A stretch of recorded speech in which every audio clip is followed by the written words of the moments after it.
इस वक्त हमारे साथ मौजूद हैं बिहार सरकार के पंचायती राज मंत्री दीपक प्रकाश। दीपक जी, आज आपने पदभार ग्रहण भी कर लिया।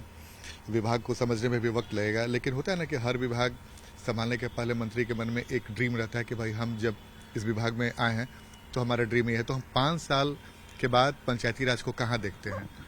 देखिए, पंचायती राज व्यवस्था और पंचायती राज संस्थाएं जो हैं भारत देश में लोकतंत्र प्रणाली जो है, राजनीतिक प्रणाली है, उसका एक अहम अंग है।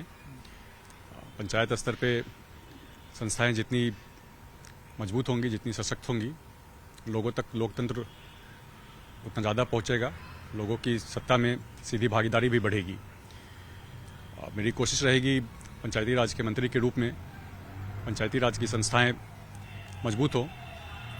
एक खास कोशिश रहेगी कि पंचायती राज की संस्थाओं का खुद का रेवेन्यू का सोर्स हो। रेवेन्यू के सोर्स पे काम करने की ज़रूरत है।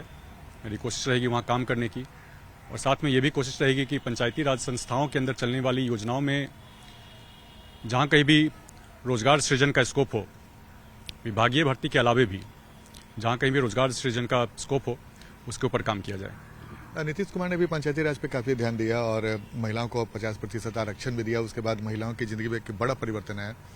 तो दीपक प्रकाश के सामने भी एक बड़ी चुनौती होगी कि आने वाले समय में महिलाओं को और आगे बढ़ाया जाए, पंचायती व्यवस्था को और सुदृढ़ किया जाए। जी, बिल्कुल। जैसे पहले की नीतीश कुमार जी की सरकार में महिलाओं के लिए पंचायत के स्तर पर अभूतपूर्व काम किया गया है। बिहार पहला राज्य है जहाँ पे कि महिलाओं के लिए 50% आरक्षण की व्यवस्था की गई थी। आर्थिक रूप से भी महिलाओं को सशक्त किया गया है। आगे आने वाले समय में पंचायतों का, पंचायती राज संस्थाओं का एक बहुत बड़ा रोल होगा पूरे बिहार में।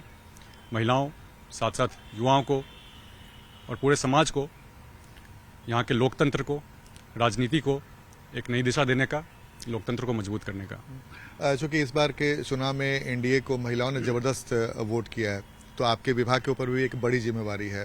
तो महिलाओं का धन्यवाद कैसे देंगे और आने वाले समय में महिलाओं को पंचायती राज से और क्या कुछ अच्छी बातें सुनने को मिल सकती है? जी, बिल्कुल। सभी वर्गों के लिए काम किया जाएगा। पंचायती राज व्यवस्थाओं में महिलाएं जिस तरीके से बढ़ चढ़ कर हिस्सा ले रही हैं, तो महिलाओं के लिए काम करने का फोकस रहेगा। रोजगार के लिए व्यवस्था की जाएगी तो महिलाओं पे खास फोकस रहेगा। बाकी पंचायती राज व्यवस्थाओं में महिलाओं का सही मायने में सशक्तिकरण हो, इस पे भी फोकस रहेगा। अच्छा, एक आखिरी सवाल है सर। तो ग्रामीण इलाकों में पंचायती व्यवस्था में बहुत बड़ा बदलाव भी कुछ आने वाले समय में हो सकता है क्या? जी, बिल्कुल। हर व्यवस्था में बड़ा बदलाव आएगा। युवाओं की भागीदारी, मेरी पूरी कोशिश रहेगी कि युवाओं की भागीदारी राजनीति में बढ़े। उसके लिए उस दिशा में काम किया जाएगा। युवाओं के रोजगार के लिए, जैसे हम पहले बता रहे थे, उस पर भी काम किया जाएगा। बिल्कुल। तो ये था हमारे साथ पंचायती राज मंत्री दीपक प्रकाश। कैमरामैन अजय दुबे के साथ आनंद अमृतराज, न्यूज 18 नेटवर्क, पटना।